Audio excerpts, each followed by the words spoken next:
গতকালের পরও আজও দফায় দফায় উত্তপ্ত সিও দফতরের সামনে। সিও দফতর চত্বর একেবারে উত্তাল পরিস্থিতি। তৃণমূলের একদিকে যখন বিক্ষোভ চলছে, অন্যদিকে আমরা দেখেছি সকালেই কিন্তু এসইউসিআই এর তরফেও বিক্ষোভ দেখানো হয়, এসইউসিআই এর তরফে ডেপুটেশন জমা দেওয়া হয়েছে এবং অন্যদিকে 163 ধারা জারি করা হয়েছে। তারই পাশাপাশি বিক্ষোভ দেখাচ্ছে তৃণমূল কর্মী সমর্থকেরা, দফায় দফায় স্লোগান উঠছে এবং বিক্ষোভ দেখাচ্ছেন তারা।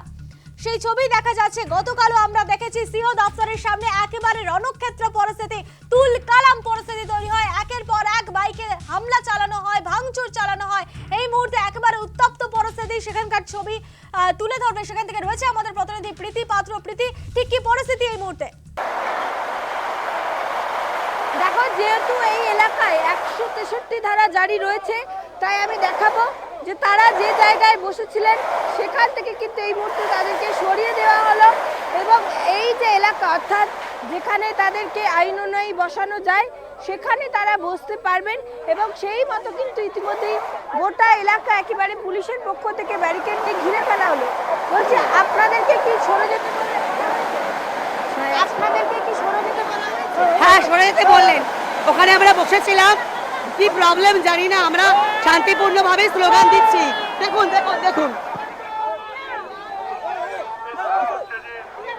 দেখো এই মুহূর্তে দেখা যাচ্ছে যে পুলিশের পক্ষ থেকে ব্যারিকেড সরানো হচ্ছে, তবে তারা বলছেন যে আর সরানো যাবে না। এখানেই আমাদেরকে বলা হলো 100 মিটার দিয়ে দিলাম। এবার বলবে এক থেকে বাইরে আমরা যাবো না, আমরা এখানেই বসবো, এর থেকে বাইরে আমরা যাবো না। এর লাস্ট 100 মিটার ওখানে শেষ হয়ে গেছে। এখানে তো 163 ধারা জারি রয়েছে। এটা নিজেই বলে দিল 100 মিটার থেকে বাইরে। দেখো, প্রথমে পুলিশের পক্ষ থেকে তাদেরকে বলা হয়েছিল যে 100 মিটার দূরে কিন্তু তারা বসতে পারবেন, তবে এই মুহূর্তে দেখা যাচ্ছে একেবারে সিও অফিসের যেখানে তারা বসেছিলেন সেখান থেকে কিন্তু একেবারে অনেকটাই দূরে তাদেরকে সরিয়ে দেওয়া হচ্ছে। দেখতেই পাচ্ছ একেবারে তৃণমূলের কর্মী সমর্থকরা তারা কিন্তু এই মুহূর্তে আবারও ব্যারিকেডের উপর উঠে পড়ছেন, আর সরাতে দেবেন না তারা, এবং সেই মতো দেখা যাচ্ছে ব্যারিকেডের উপর উঠে পড়ছেন। তারা বলছে তাদেরকে 100 মিটার বলা হয়েছিল, তারপর কেন এতটা সরানো হলো, আবার সেই নিয়ে কিন্তু বিক্ষোভ করছে তৃণমূলের কর্মী সমর্থকরা। একটু কথা বলবো, কি দাবি ছিল আপনারা আবার বিক্ষোভ দেখাচ্ছেন কেন? গতকাল আমাদের রাজ্য সভাপতি মহিদুল দা এবং আমাদের বিএলও অধিকার রক্ষা কমিটি হাতে ধরেছেন। গতকাল আমাদের বিএলও রক্ষা কমিটির মঞ্চ থেকে আমাদের মহিদুল ইসলাম দাদার নেতৃত্বে আমরা সবাই ছিলাম। হাতে ফর্ম 6 পাচার করার গোপনে বিজেপির ক্যান্ডিডেটের হাত দিয়ে কেন ভিতরে গেল, তার জন্য আমাদের বিক্ষোভ চলছে। আগের দিনও আমরা পেয়েছি বান্ডিল আমরা প্রমাণ পেয়েছি ভিতরে যাচ্ছে। এগুলো কেন? আমাদের যে টোটাল যা অবজারভেশনে এসেছে, ইউপি বিহারের লোকজন এখানে পাচার করছে এবং ফর্ম 6 নতুন এন্ট্রি করার অজুহাতে ইউপি বিহারের লোকজনদের ঘুষমিডিয়াদের আমাদের বাংলায় ঢুকিয়ে দেওয়ার চেষ্টা চলছে। আমরা 2 বস্তা পরশুদিন পেয়েছি, কালকেও পেয়েছে। আমরা এগুলো মানছি না। বাংলায় বিহারের লোক ঢুকিয়ে দেওয়া হচ্ছে, বিভিন্নভাবে ভোটকে জেতানোর চেষ্টা চলছে। বিজেপি করছে ইসিআর সাথে মিলে, এর প্রতিবাদ চলবে। দেখুন কিভাবে এগিয়ে দিয়ে যাচ্ছে, একটুখানি বলে কিভাবে এগিয়ে। কিন্তু এই এলাকায় তো 163 ধারা জারি রয়েছে। 163 144 মেনেই আমরা কাজ করছি, আমরা মেনেই কাজ করছি। 163 ধারায় এত লোক তো জমায়েত করা যায় না। 163 ধারায় যেমন জমায়েত করা যায় না, তেমনি বিজেপির পোশাক পরে বিজেপির কোনো ক্যান্ডিডেট শুভেন্দুর গাড়ি থেকে নেবে এই আর কাজ, বিএলওর কাজ তারা করতে পারে না। তারা আমাদের এইসব ধারা দেখিয়ে তারা নিজেরা ডাকাতি করছে, তারা ভোট চুরি করার চেষ্টা করছে।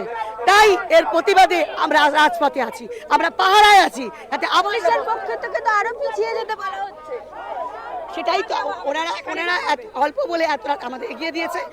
আমরা জানতে চাই আবার চুরি করে না 2 বস্তা ফর্ম 6 ওদিক থেকে পাচার না হয়, এটার জন্যই আমরা এসেছি, আমাদেরও কাজ আছে। দেখো, একেবারেই তাদেরকে সিইও দপ্তর থেকে অনেকটাই দূরে সরিয়ে নিয়ে আসা হয়েছে, তবে পুলিশের পক্ষ থেকে এখনো মাইকিং করা হচ্ছে তারা যেন আরো দূরে সরে যায়, কারণ এই গোটা এলাকা জুড়ে কিন্তু 163 ধারা জারি করা হয়েছে। সেক্ষেত্রে কিন্তু কোনোভাবেই তারা এখানে জমায়েত করতে পারবেন না। আমি একটু কথা বলবো যে পুলিশের পক্ষ থেকে কি বলা হচ্ছে এখন। আমরা সব সময় পশ্চিম বাংলার মাননীয় মুখ্যমন্ত্রী অভিষেক ব্যানার্জি তারা সব সময় আমাদের বলেছেন আমরা সংবিধান মানি, আমরা মানুষকে জন্য মানুষের ভোটার রক্ষার স্বার্থে আমরা লড়াই করছি, কিন্তু আমরা সব সময় দেশের সংবিধান দেশের আইনকে মানি। পুলিশ আমাদের রিকোয়েস্ট করেছে, আমাদের ওইখান থেকে সরিয়ে সরিয়ে আজ এখন অবধি পৌঁছিয়ে দিয়েছে। আমরা বলেছি আমরা সরতে রাজি আছি, আমরা জায়গা থেকে সরতে রাজি আছি, কিন্তু আমরা দাবি থেকে সরতে রাজি। কিন্তু এটা তো 163 ধারা জারি করা হয়েছে এই এলাকায়। পুরো কি কলকাতা শহরে 163 করা হয়েছে, তাদের আমাকে বলেছে আমরা এখানে এসে আমরা কোঅপারেট করছি, আমরা সরে এসেছি, কিন্তু আমরা দাবি থেকে সরবো না। তৃণমূলের আরো কর্মী সমর্থকরা রয়েছে, এটা কথা বলবো যে 163 ধারা যেখানে জারি করা রয়েছে সেখানে একেবারেই দেখো পুলিশের পক্ষ থেকে মাইকিং করে বলা হচ্ছিল যেন তারা আরো সরে যায়। তবে এই মুহূর্তে দেখা যাচ্ছে তৃণমূলের কর্মী সমর্থকরা তারা কিন্তু আরো সেখানে ভিড় জমিয়েছেন এবং এই মুহূর্তে কিন্তু একেবারে রাস্তার মধ্যে তারা বসে পড়েছেন। তারা বলছেন কোনোভাবেই কিন্তু তারা এই জায়গা থেকে আর পিছু হটবে না, এখানেই তারা অবস্থান বিক্ষোভ চালাবেন, এমনটাই কিন্তু তাদের পক্ষ থেকে দাবি করা হচ্ছে। একেবারে ধন্যবাদ প্রীতি। যে ছবি আপনাদের দেখাচ্ছি গতকালের বড় আজও দফায় দফায় উত্তপ্ত সিও দপ্তর। ইতিমধ্যে তৃণমূল কর্মী সমর্থকেরা সেখানে বিক্ষোভ দেখাচ্ছেন এবং তাদের 163 ধারা জারি থাকায় সেখান থেকে সরিয়ে দেওয়া হচ্ছে, যার জেরে আবারও একেবারে উত্তাল পরিস্থিতি তৈরি হয়েছে সিও দপ্তরের সামনে।